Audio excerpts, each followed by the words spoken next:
guys, kenalin, gue Bram Helianto. Di sini gue akan sharing terkait dengan financial planning atau perencanaan keuangan. Gue memiliki background finance dari zaman gue kuliah sampai dengan zaman gue kerja sekarang, yang gue harap bisa membantu kita semua dalam proses perencanaan keuangan. So let's check it out ya. Financial planning itu apa sih, Bram? Kalau menurut gue, financial planning itu adalah proses pencatatan setiap pendapatan atau uang yang kita terima, lalu kita sandingkan dengan pengeluaran kita setiap bulannya. Fungsinya apa? Fungsinya tuh supaya kita tahu mana yang lebih besar, pendapatan kita atau pengeluaran kita. Jangan sampai pengeluaran kita tuh lebih besar daripada pendapatan kita. Bisa-bisa boncos yang ada. Nah, fungsinya financial planning itu sendiri adalah ya supaya in the future, di masa mendatang, ya kita tuh nggak kebobolan. Tentunya kan di masa mendatang kita tuh pengen misalkan sekolah yang lebih tinggi, merit, atau even mungkin pensiun. Ya jangan sampai di masa tua kita nanti ya kita malah kesulitan ekonomi karena di masa mudanya kita nggak bisa mengatur keuangan kita dengan baik dan benar. So gue akan sharing terkait dengan tips-tips financial planning based on experience gue selama ini. Hopefully tips-tips itu bisa membantu kita semua dalam melakukan financial planning. Sebelum masuk ke financial planning, gue tuh pengen ngajak kita semua supaya cari tahu dulu apa sih prioritas kita, apa sih fokus kita dalam melakukan financial planning. Nah, kalau prioritas itu sendiri, kalau menurut definisi gue tuh ada 6 prioritas. Yang pertama, of course, kebutuhan pokok kita sehari-hari. Nah, habis itu kalau misalkan kebutuhan pokok kita sehari-hari udah terpenuhi, baru deh kita mulai pusingin tuh dana darurat, terus misalkan bayar hutang. Nah, lalu yang terakhir adalah asuransi, baik asuransi kesehatan maupun asuransi penyakit kritis. Lalu ada investasi dan juga dana pensiun. Nah, di sini yang pengen gue tekankan itu adalah kebutuhan pokok kita dulu nih. Oke, kita coba bahas satu-satu dulu ya. Nah, kebutuhan pokok itu apa sih, Bram? Nah, kebutuhan pokok itu sendiri ya standarnya adalah makan, minum, terus misalkan pakaian. Ya pakaiannya sih nggak usah yang mewah-mewah ya, pakaian yang misalkan ya pakaian kita sehari-hari dan pakaian kita kerja ke kantor. Terus misalkan komunikasi, handphone, terus telepon atau WhatsAppan. Nah, selain itu juga transportasi. Misalkan kita butuh naik motor atau transportasi umum ke kantor. Nah, seperti itu kan itu salah satu kebutuhan pokok kita. Nah, untuk kebutuhan pokok yang tadi gue mention itu, kita tuh harus tentuin sendiri. Karena sometimes kebutuhan pokok tiap orang itu berbeda-beda. Maksudnya gimana? Maksudnya adalah kadang-kadang kebutuhan pokok kita tuh dipengaruhi oleh 1, keluarga, 2, pekerjaan kita, 3, prioritas kita. Contoh nih ya, kalau gue itu kerjanya sebagai akunting di sebuah perusahaan. Kerjaan gue dekat rumah. Kalau gue hitung-hitung, prioritas gue itu adalah ya udah standarnya adalah makan minum, transportasi ke kantor, pakaian, terus juga misalkan ya handphone sama baik pulsa maupun internetnya. Nah, dari situ kalau misalkan kita udah tentuin prioritas kita apa, kebutuhan pokok kita apa, kita bisa hitung tuh basic minimum jumlah yang kita butuhkan untuk memenuhi kebutuhan hidup kita sehari-hari itu apa sih dan berapa sih sebenarnya. Tapi yang pengen gue tekankan terkait dengan kebutuhan pokok itu sendiri adalah lu orang tuh mesti cek lagi sebenarnya angka kebutuhan pokok yang benar-benar lu butuhin selama periode tertentu itu berapa sih. Contoh ya, makan dan minum itu kan kebutuhan pokok buat semua orang. Tapi nih, makan dan minum, uang makan lah, uang makan sehari-hari gua sama lu orang mungkin beda. Contoh, kalau buat gua, karena gua kerjanya di daerah Jakarta Barat, dan selain itu di daerah perkantoran yang ada mallnya, itu tuh agak susah buat nyari makan yang 10.000 ke bawah. Jadi biasanya uang makan gua selalu budgetin 20.000 per sekali makan. Let's say 20.000 gua sehari 3 kali makan, 60.000 dikali dengan 31 hari sebulan. Maka uang makan gua ya sebulan otomatis gua budgetin adalah 60.000 dikali 31 yaitu 1.860.000.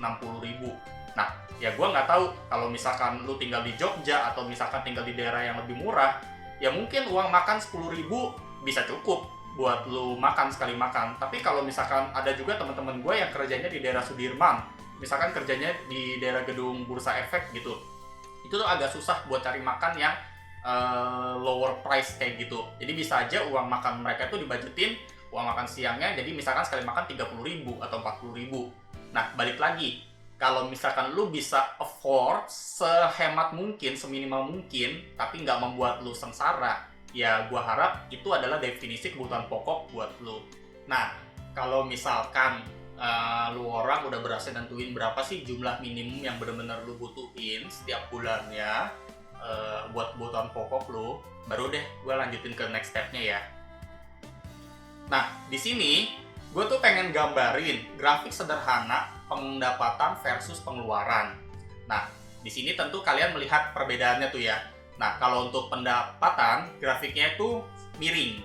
Miring itu maksudnya apa? Maksudnya adalah bervariasi. Bisa jadi dari pendapatan lu yang gak punya pendapatan sama sekali atau nol, sampai dengan pendapatan lu tak terhingga. Makanya dia grafiknya miring seperti ini ya. Nah, tapi kalau misalkan pengeluaran, kalau misalkan lu nggak ada pendapatan, tapi kan lu tetap butuh makan, tetap butuh tempat tinggal dan sebagainya, bisa jadi dia itu mulainya bukan dari nol, tapi dari certain angka tertentu. Nah, itu kenapa grafik dari pengeluaran tersebut itu mulainya tuh nggak dari nol, tapi dari angka tertentu, ya bisa jadi lurus, bisa jadi meningkat sesuai dengan peningkatan ya lu punya penghasilan. Tapi di sini gue asumsikan adalah asumsinya pengeluaran lu itu tetap ya, walaupun penghasilan lu meningkat setiap saat. Nah, kalau misalkan dari grafik di samping ini, tentunya lu udah bisa ngeliat sendiri kan, ada dua tuh fokusnya. Fokus yang pertama itu adalah ketika pengeluaran lu masih lebih besar daripada penghasilan lu. Di sini apa sih yang bisa dilakukan? Ya kalau menurut gua sih ada dua sih ya. Yang pertama, satu, ya lu bisa fokus buat ningkatin lu punya penghasilan. Misalkan caranya apa? Ya cari kerjaan yang lebih baik, atau misalkan cari kerjaan sambilan, atau misalkan ya apapun lah, intinya yang halal ya tentunya ya. Nah, cara yang kedua adalah kita turunin kita punya kebutuhan pokok. Again, balik lagi, tadi kan gue ada mention tuh, kebutuhan pokok tiap orang itu berbeda-beda. Mungkin hari ini kita sekali makan kita butuhnya 20.000 atau 30.000 sekali makan, tapi sometimes kan kadang-kadang kalau misalkan kita lagi kepepet atau lagi kejepit, ya kita bisa hemat-hemat. Ya udahlah, coba makan yang lebih murah, misalkan dari yang tadinya sekali makan 20.000 kita turunin jadi 10.000. Atau misalkan yang tadinya kos sebulan 3 juta, ada AC, ada water heater, ya kenapa sih kita nggak legowo buat kita kos di tempat yang lebih affordable atau lebih terjangkau. Ya sorry to say, misalkan yang nggak ada AC-nya atau nggak ada water heater-nya, ya tapi ya itu salah satu langkah yang bisa dilakukan supaya pengeluaran kita tuh nggak lebih besar daripada pendapatan.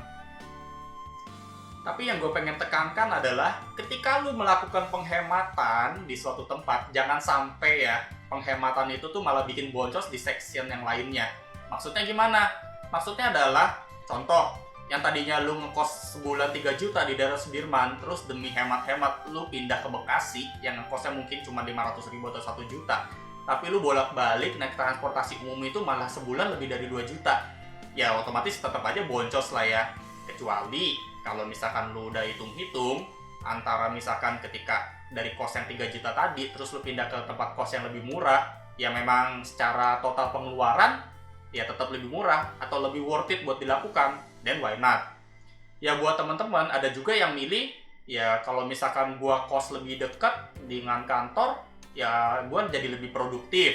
Atau misalkan ternyata bedanya nggak jauh, ya misalkan gue kos di Kuningan atau kos di Sudirman itu 3 juta, tapi kalau misalkan gue pindah ke Jakarta Barat atau ke Jakarta yang lain lah, misalkan cuma turun jadi 2,5 juta atau 2 juta, ternyata gue butuh transportasi tambahan misalkan 800.000, ya dihitung-hitung selisihnya cuma 200.000.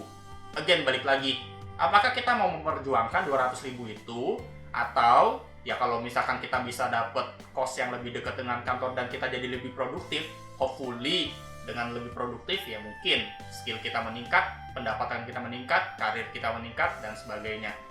Tentunya kita harus hemat-hemat atau kita harus pintar-pintar untuk melakukan perhitungan, ya jangan sampai intinya kita hemat di satu tempat terus boncos di tempat yang lainnya.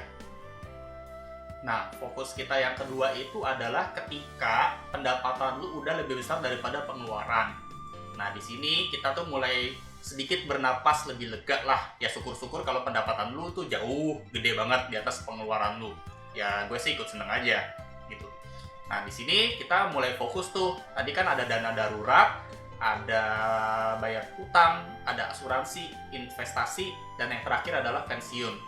Nah, gue coba bahas dana darurat dulu ya. Dana darurat itu apa sih? Dana darurat itu adalah dana yang dibutuhkan kalau misalkan amit-amit lu kehilangan pekerjaan lu, atau misalkan butuh karena lu sakit yang mendadak atau segala macam, kan otomatis lu butuh pengeluaran yang mendadak tuh. Nah, itu dana darurat namanya, dibutuhkan buat sifat hal-hal tertentu yang urgent lah gitu. Dan yang ketiga adalah bayar hutang. Nah, sometimes dana darurat sama bayar hutang, mana yang lebih urgent?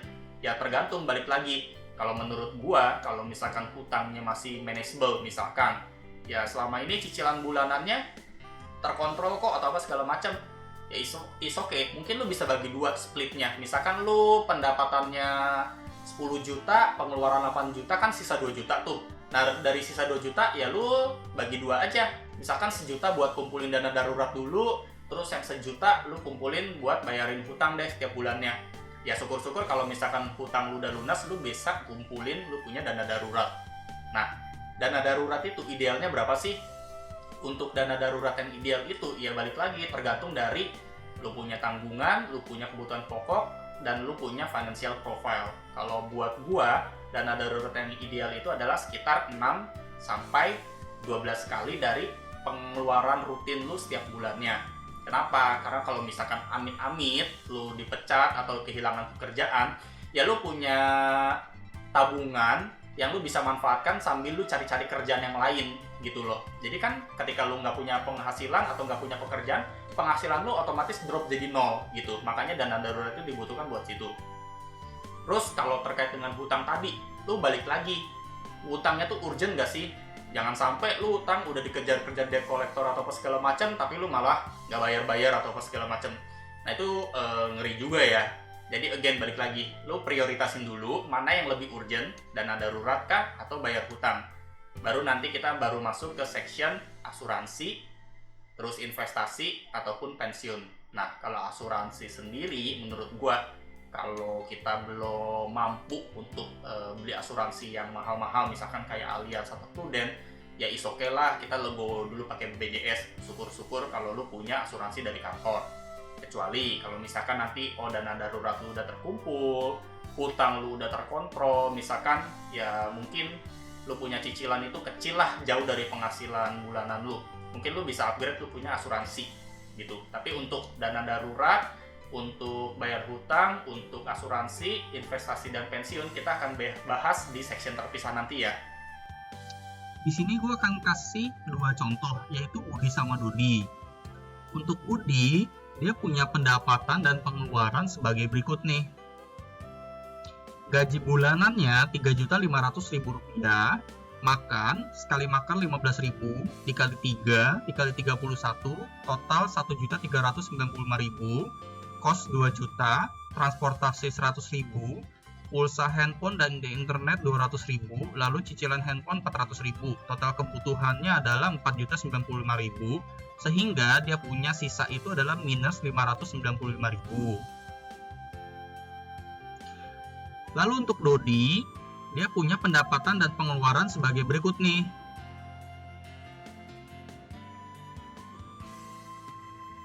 Gaji bulanannya 4 juta rupiah, makan, sekali makan 25.000, dikali 3, dikali 31 hari, total 2.325.000, kosnya 1.500.000, transportasi dengan menggunakan Transjakarta 2 kali 3.500 kali naik, kali 22 hari kerja, total 154.000, pulsa handphone dan internet 300.000, total kebutuhan 4.279.000, sehingga dia minus 279.000.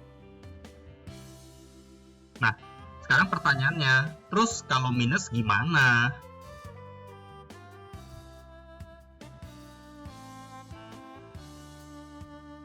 Untuk Budi, dia fokus untuk ningkatin penghasilannya. Yang tadinya gaji bulanannya Rp3.500.000, dia tambah dengan melakukan pekerjaan sambilan dengan penghasilan Rp900.000.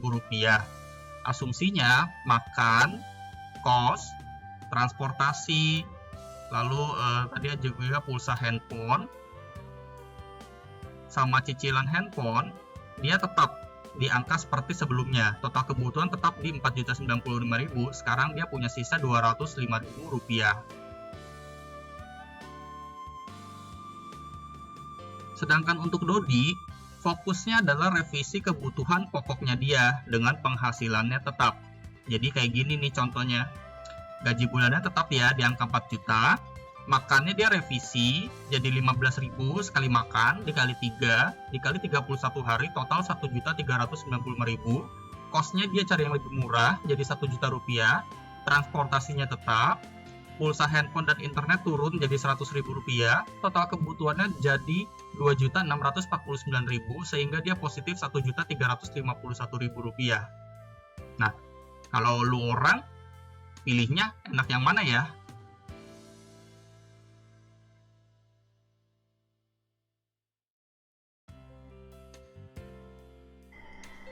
So, dari dua studi kasus yang tadi, si Budi dan Dodi itu, lu bisa tentuin sendiri mana yang lebih comfort buat lu lakuin. Apakah lu ningkatin penghasilan lu, atau lu nurunin pengeluaran lu. Karena, again, dua-duanya tuh bisa dilakukan. Susah, pasti. Tapi ya itu tadi, worth to try lah.